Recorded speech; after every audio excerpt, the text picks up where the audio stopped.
네, 여러분 반갑습니다. 오늘은 대통령 선거와 한국은행 이창용 총재의 운명이라는 제목으로 말씀을 드리겠습니다. 자, 대통령 선거가 눈앞으로 다가오고 있습니다. 누가 당선되든지 현재의 대통령 리더십, 그러니까 윤석열 대통령은 이미 파면돼서 떠났고요. 또 한덕수 총리라든지 또 부총리인 최상목, 그리고 금융위원장 김병환, 금융감독원장 이복현 등 그런 이른바 한국 경제를 실제적으로 꾸려왔던 핵심 인사들이 자리를 떠날 가능성이 매우 높습니다. 보통 정권이 바뀌면 내각은 기본적으로 교체하는 것이고, 거기다가 금융감독원장이나 위원장도 안 바뀐 전례가 없거든요. 우리가 금융시장, 경제를 실전에서 관리하는 가장 강력한 파이터를 이른바 F4라고 부릅니다. F4. 파이낸스의 4도 되고요. 파이어 4, 실탄을 갖고 있다는 뜻도 되는데, 흔히 5-4 회의를 한다 하지 않습니까? 윤석열 계엄령 때 가장 정부에서 민첩하게 움직인 회의가 바로 이 F4 회의입니다. 그러니까 F4 회의는 최상목 경제부총리, 김병환 금융위원장, 이복현 금융감독원장, 그리고 한국은행 이창용 총재, 이렇게 4명이 F4 회의를 주도했었던 것이죠. 자, 여기서 우리나라 외환보유고 관리를 어떻게 할 것인가? 금리를 어떻게 할 것인가? 그러니까 빨딱빨딱 살아 움직이는 정권시장, 채권, 또 국가 신용도 관리, 모든 중요한 국가적인 국가 경제적 결정을 이 F4들이 한다, 이렇게 볼 수가 있습니다. 근데 이제 새로 대통령이 들어서면 이 F4도 대폭 교체가 불가피해 보이는데요. 최상목 총리, 부총리, 또 김병환 금융위원장, 이복현 금융감독원장은 교체될 가능성이 거의 확실시 되고요. 특히 관심을 끄는 것은 한국은행 총재입니다. 자, 한국은행 총재는 과연 바뀔까? 왜냐하면요, 여기서 한국은행 총재는 특별법에 따라서 임기가 있거든요.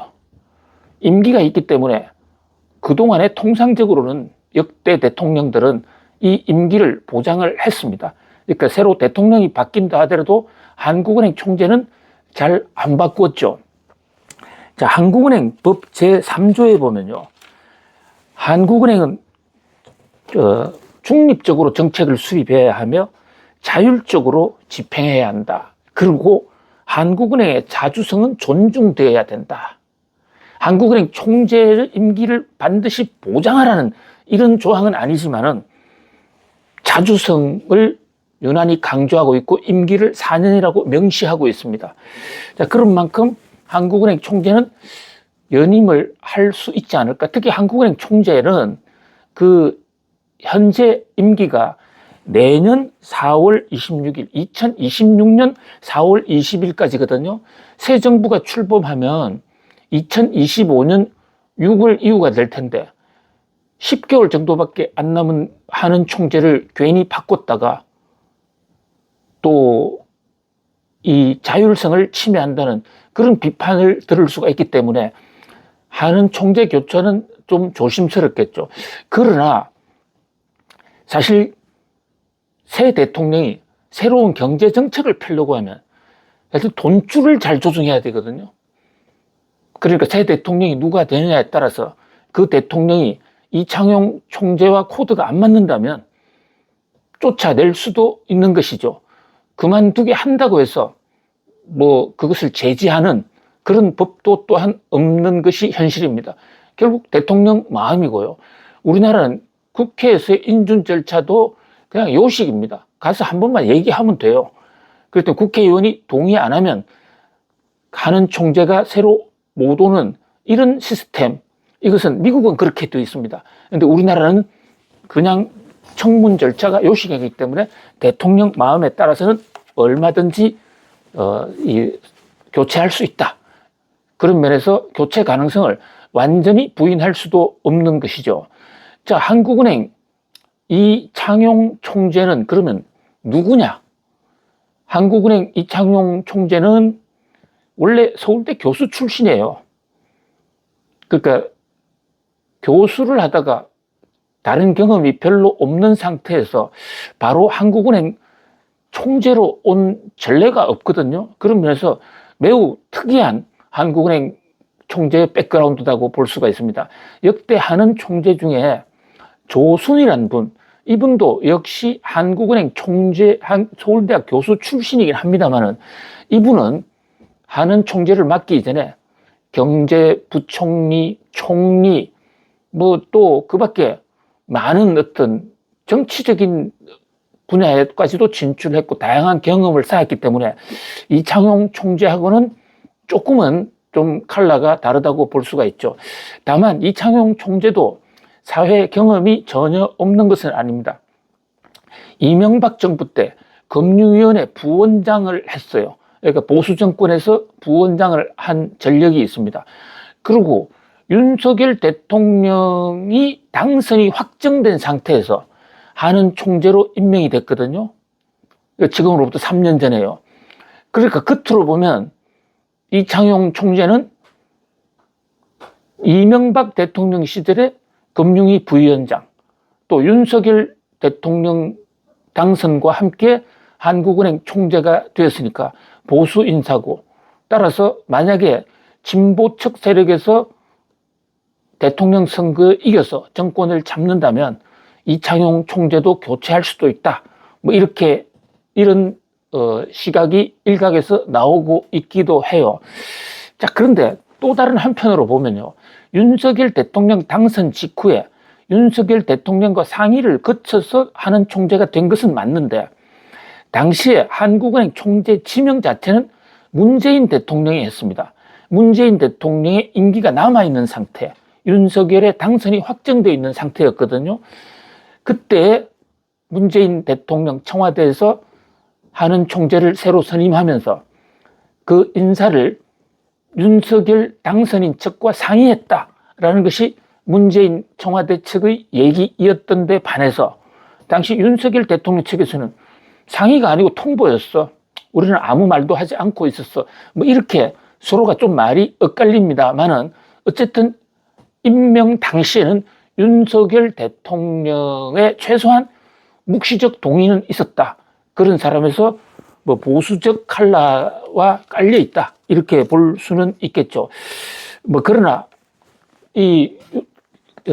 이창용 총재의 그동안의 어떤 경제 정책을 보면 어떤 특정 정파의 를 위해서 특별히 그쪽을 위해서 일했다.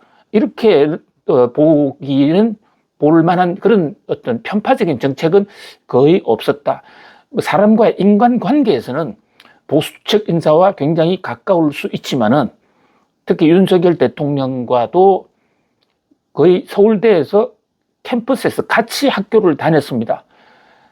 이창용 총재는 인천고등학교, 배구 잘하는 인천고등학교 출신인데 한 해 재수를 해서 들어왔지만 서울대 사회과학대학에서 같은 계열로 입학해서 같이 공부를 했다는 점에서 윤석열 대통령과는 관계가 가깝다. 특히 최상목 부총리하고는 굉장히 절친인 것으로 지금 알려져 있거든요. 이 한국은행 이창용 총재 임기가 얼마 남았는지는 모르겠지만 지금 한국은행 총재는 자기 인사보다는 한국 경제를 과연 어떻게 살릴 것인가 하는 고민이 더 클 것으로 보여집니다. 경제학자 출신으로서 한국은행 총재를 맡는다는 것은 어떤 정권의 심부름꾼을 넘어서서 한국 경제를 진짜 한번 뿌리를 제대로 내리고 꽃이 무성하게 피도록 해보겠다는 그런 학자적 소망이 있지 않겠습니까? 그런데 이창용 총재가 총재 취임한 지 지금 3년이 넘어갑니다만은 이창용 총재의 불행인지 시운을 잘못하고 났는지는 모르겠지만은 여러 가지 금리 인상이다, 또 거기다가 탄핵 정국이다 해서 우리 경제가 굉장히 지금 어렵지 않습니까? 어려운 시점.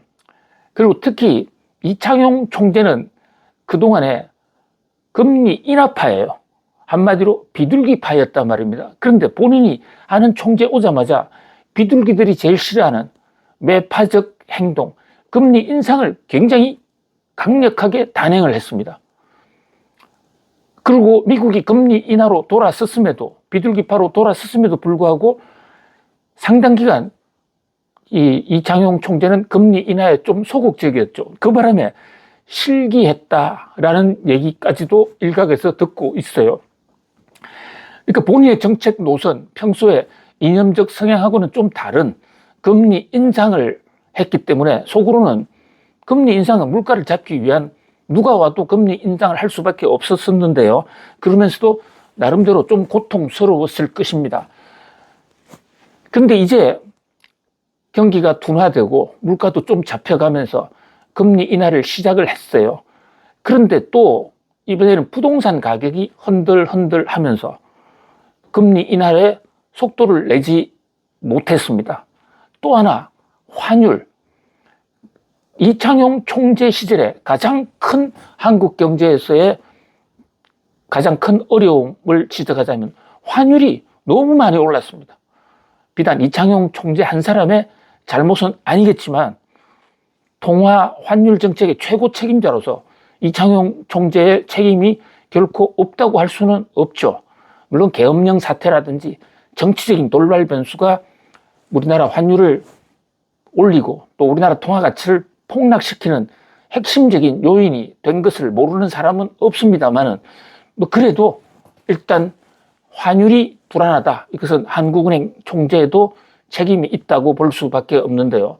환율이 너무너무, 우리나라 환율이 평가 절하, 환율이 너무 높다 보니까 자칫 잘못하면 이거 외환위기 오는 거 아니냐? 국가 부도 오는 거 아니냐? 그런 공포심 속에 살지 않았습니까?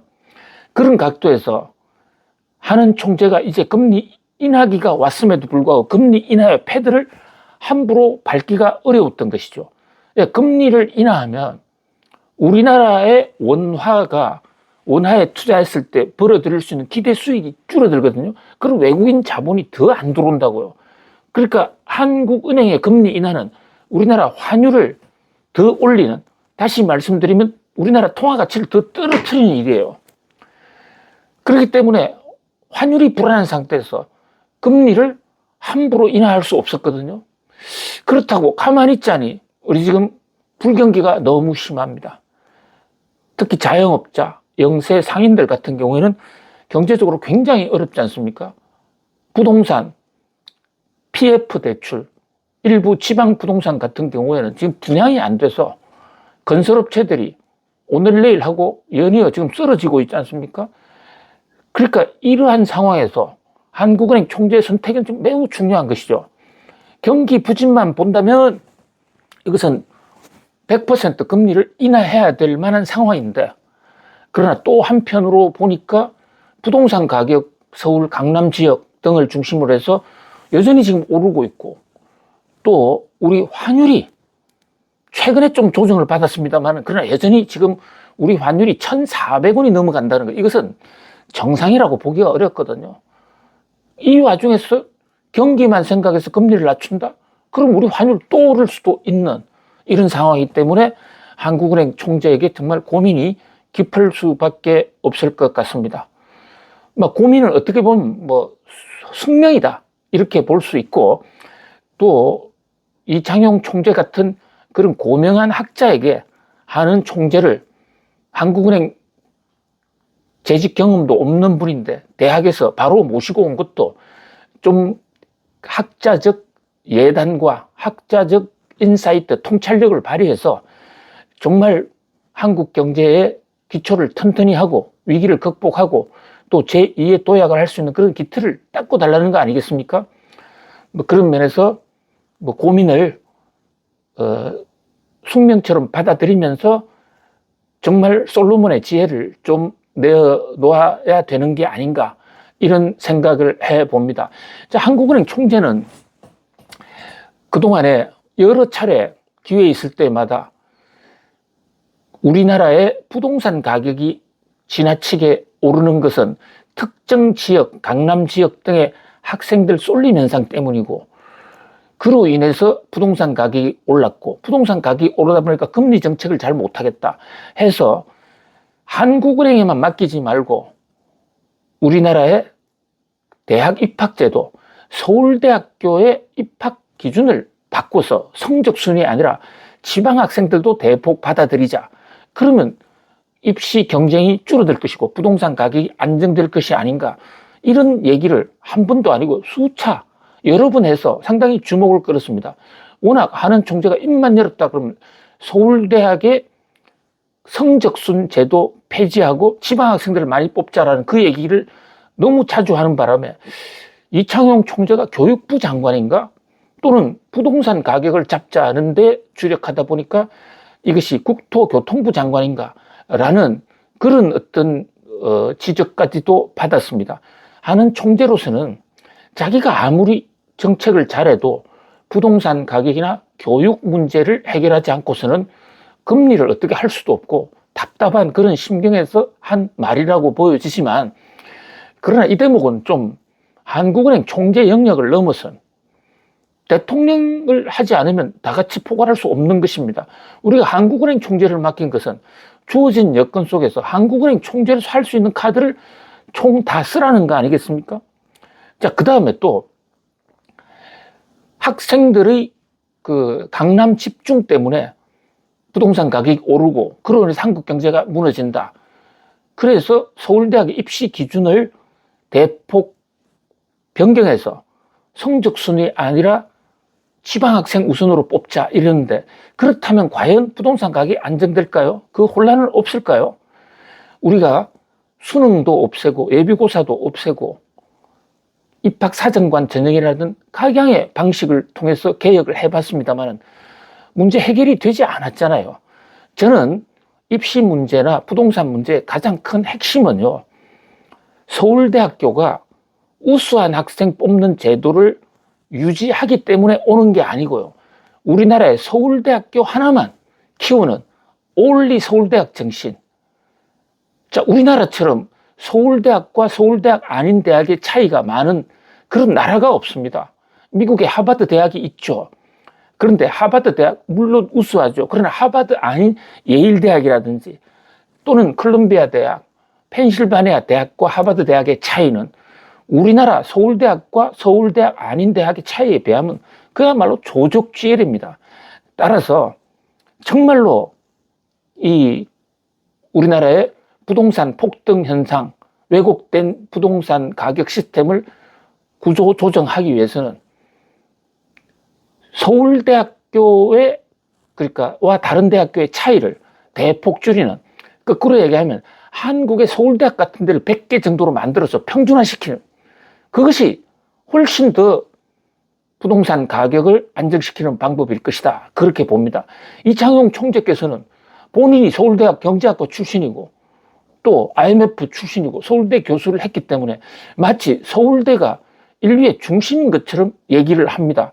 물론 서울대가 이 사회에 기여한 성과도 굉장히 큽니다. 그러나 서울대만을 위한 정책은 나라를 더 망하게 할 수 있습니다. 왜 많은 인재들을 줄을 세워서 서울대 못 가면 다 병신으로 만드는, 바보로 만드는, 그거 안 되잖아요. 그래서 꼭 교육 개혁을 한다면 서울대 같은 대학을 전국에 최소한 100개는 만들자. 또 한 걸음 더 나아가서 의견을 제시할 수는 있지만 하는 총재로서 본인의 임무, 통화관리, 금리 정책, 여기에 정말 솔로몬의 지혜를 내주어야 하지 않을까. 자, 금리도 그러니까 경기도 막고 또 물가도 잡고 부동산 가격도 잡고, 이게 2마리, 3마리 토끼를 잡는 작업으로 결코 쉽지는 않은데, 그 쉽지 않은 일이기 때문에 대한민국 최고 경제 전문가한테 맡겼다. 뭐 그런 역사적 소명의식을 갖고 임기가 언제까지 되든지 간에 마지막까지 우리 존경하는 이창용 총재님께서 끝까지 현명한 판단을 해 주시기 바랍니다. 고맙습니다.